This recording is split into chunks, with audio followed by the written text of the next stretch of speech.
Hello friends, I am Amit. इस video में हम ऑन्टोलॉजिकल आर्गुमेंट का रिमेनिंग पार्ट डिस्कस करेंगे और इसके पहले वाले वीडियो में हमने इंडक्टिव डिडक्टिव मेथड को समझा था। तो आर्गुमेंट को समझने से पहले उन दोनों मेथड को जरूर समझें। ठीक, ontological argument basically bunch of argument है जिसको अलग अलग फिलोसोफर द्वारा दिया गया है। इनमें से सबसे प्रोमिनेंट फिलोसोफर सेंट एंसेल्म है, जिनके बारे में हम डिस्कस करने वाले अभी, और आने वाले वीडियोज़ में हम दूसरे फिलोसोफर्स को भी डिस्कस करेंगे।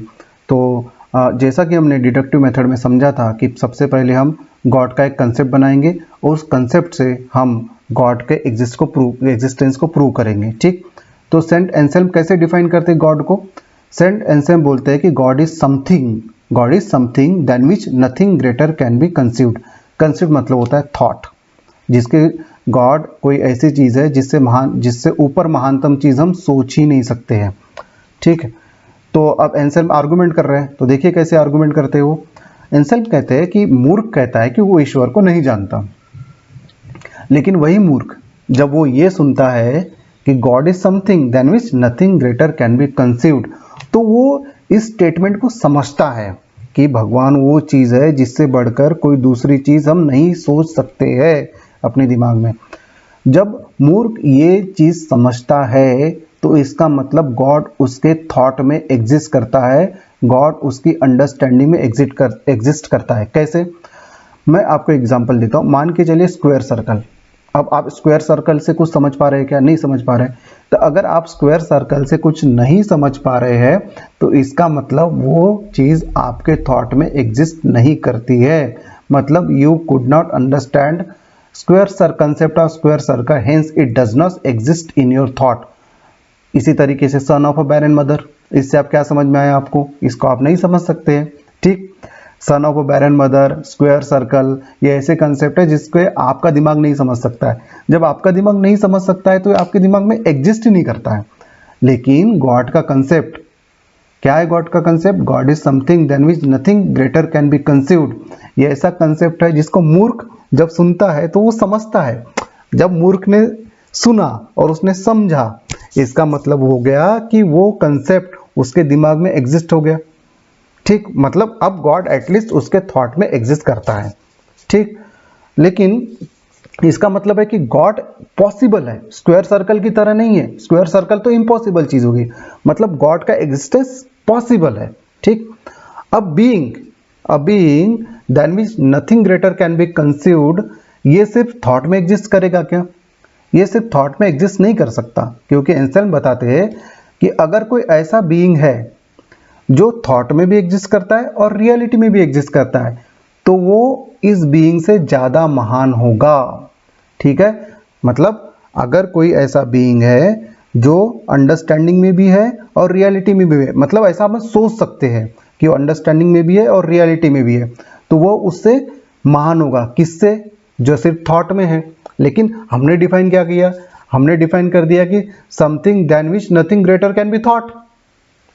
जब हमने ये डिफाइन कर दिया तो इससे हम ये डिड्यूस करते हैं कि something than which nothing greater can be thought, मतलब इसको बोलेंगे ये गॉड ही भी है। गॉड की डेफिनेशन है, मतलब God can not be exist only in understanding. To be greater और to be greatest, God must exist in reality as well as in understanding. ठीक, और इसका मतलब होता है कि something than which nothing greater can be conceived, ये being है, जो ये एंटिटी है, ये थॉट में ही नहीं, ये रियलिटी में भी एग्जिस्ट करती है। इसलिए एंसेल्म बोलते हैं कि गॉड एग्जिस्ट करता है। ठीक, आगे एंसेल्म आर्ग्यू करते हैं कि चलिए मान लेते हैं कि गॉड एग्जिस्ट नहीं करता है, मतलब रियलिटी में एग्जिस्ट नहीं करता है। ये जो बीइंग है ये सिर्फ थॉट में एग्जिस्ट करता है। कौन सा being? Being than which nothing greater can be thought या कंसीव्ड। तो अब एक मेथड का सहारा एंसेल्म ले रहे हैं, उसको बोलते हैं रिडक्टो एड एब्सर्डम। मतलब जो हमको प्रूव करना है उसको हम गलत मानेंगे। ठीक, जैसे हमको मैन की मॉर्टेलिटी प्रूव करनी है तो हम क्या मान लेंगे कि मैन इमॉर्टल है। ठीक, हमने जो प्रूव करना था उसको हमने उसका उल्टा मान लिया। अब जब हमने उल्टा मान लिया तो क्या हुआ कि हमारा जो थॉट है या हमने जो माना है वो प्रैक्टिकल एक्सपीरियंस के साथ कॉन्ट्राडिक्ट कर रहा। ठीक, तो जब हम देखते हैं कि मैन जो है वो मरते हैं दुनिया में, ठीक है, रोज की मैयतें हो रही है, तो इसका मतलब हो गया कि हमने जो माना था वो गलत है, इसलिए men are mortal. In the same way जो प्रूव करना है उसको इनसे हम गलत मान के चलते हैं। चलिए मान लेते हैं, इनसे हम आर्ग्यू करते हैं कि भगवान जो है वो सिर्फ इंटेलेक्ट में एग्जिस्ट करता है, सिर्फ अंडरस्टैंडिंग में एग्जिस्ट करता है, ठीक है। तो जो ये अंडरस्टैंडिंग वाला जो पर्सन है जिसको हम गॉड बोल रहे हैं वो बेटर हो सकता है। बेटर हो सकता है मतलब ग्रेटर हो सकता है। कैसे ग्रेटर हो सकता है? अगर वो रियलिटी में भी एग्जिस्ट करता है तो आप ये जो तीसरा है इसको आप पढ़िए, मतलब God is being than which greater is possible. इसको ऐसा ही बोलना पड़ेगा ना, क्योंकि गॉड जो है अभी तो सिर्फ अंडरस्टैंडिंग में ही है, इसलिए गॉड से बेहतर एक बीइंग पॉसिबल है। कौन सा बीइंग पॉसिबल है? जो रियलिटी में भी एग्जिस्ट करता है और थॉट में भी एग्जिस्ट करता है, ठीक है। अगर ये सही है तो ये जो गॉड, ये आप स्क्रीन पे देख पा रहे हैं, मैंने स्टेटमेंट लिखा है God is a being than which greater is possible, ऐसा हम लिख सकते हैं। अब ये इस स्टेटमेंट से क्या करिए, अब गॉड को हटा के ये वाला जोड़ दीजिए जो आप बोल्ड लेटर में देख पा रहे होंगे, the being than which none greater is possible. अब पूरा स्टेटमेंट पढ़िए, the being than which none greater is possible is a being than which greater is possible. भाई ये कैसे पॉसिबल है? जिसके बड़ा कोई हो ही नहीं सकता, वो ऐसी चीज है जिससे बड़ा संभव है। ये तो कॉन्ट्रडिक्शन हो गया, इसलिए ये फॉल्स है कि गॉड सिर्फ अंडरस्टैंडिंग में ही एग्जिस्ट करता है। गॉड अंडरस्टैंडिंग के साथ साथ रियलिटी में भी एग्जिस्ट करता है, हेंस गॉड एग्जिस्ट। अगला इसका दूसरा एंसेल्म का दूसरा आर्गुमेंट ये कहता है कि ये जो बीइंग जिसके बारे में हमने बात की है अभी अभी, वो ऐसा बीइंग है जिसके बारे में हम ये नहीं सोच सकते कि ये कभी भी नॉन एग्जिस्टेंट हो सकता है, मतलब इसका अस्तित्व हमेशा बरकरार रहता है। अगर चलिए सपोज हम इसका नॉन एग्जिस्टेंस सोच सकते हैं तो ये उस बीइंग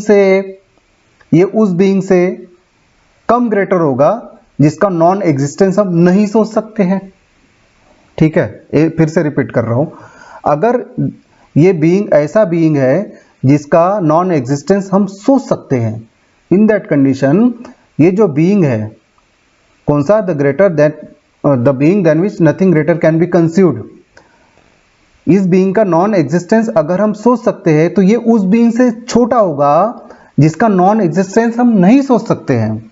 लेकिन हमारी डेफिनेशन क्या है कि God is a being than which nothing greater can be thought, मतलब ऐसा हम तो नहीं सोच सकते ना, इसलिए एंसेल्म आर्ग्यू करते हैं कि इस बीइंग का नॉन एग्जिस्टेंस नहीं सोचा जा सकता है, क्योंकि इस बीइंग का नॉन एग्जिस्टेंस सोचा गया तो ये उस बीइंग से छोटा होगा जिसका नॉन एग्जिस्टेंस नहीं सोचा जा सकता है, इसलिए गॉड नेसेसरीली एग्जिस्ट करता है, ठीक है, हेंस गॉड एग्जिस्ट।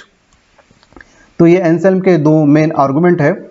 आने वाले वीडियोस में हम डेकार्ट्स और लेबनिज को देखेंगे, ठीक है, और इसके क्रिटिक्स भी हम आने वाले वीडियो में देखने वाले हैं। और दूसरी इंपॉर्टेंट बात कि कोई भी एग्जाम्पल अगर आपको लिखना है तो जो स्क्रीन पे लिखा हुआ है स्लाइड पे उसी एग्जाम्पल को आपको लिखना है। मेरे बोले वाले एग्जाम्पल जो मैं समझाने के लिए देता हूँ वो आपको नहीं लिखना है। तो मिलते हैं एक और अगले वीडियो में। Thank you so much.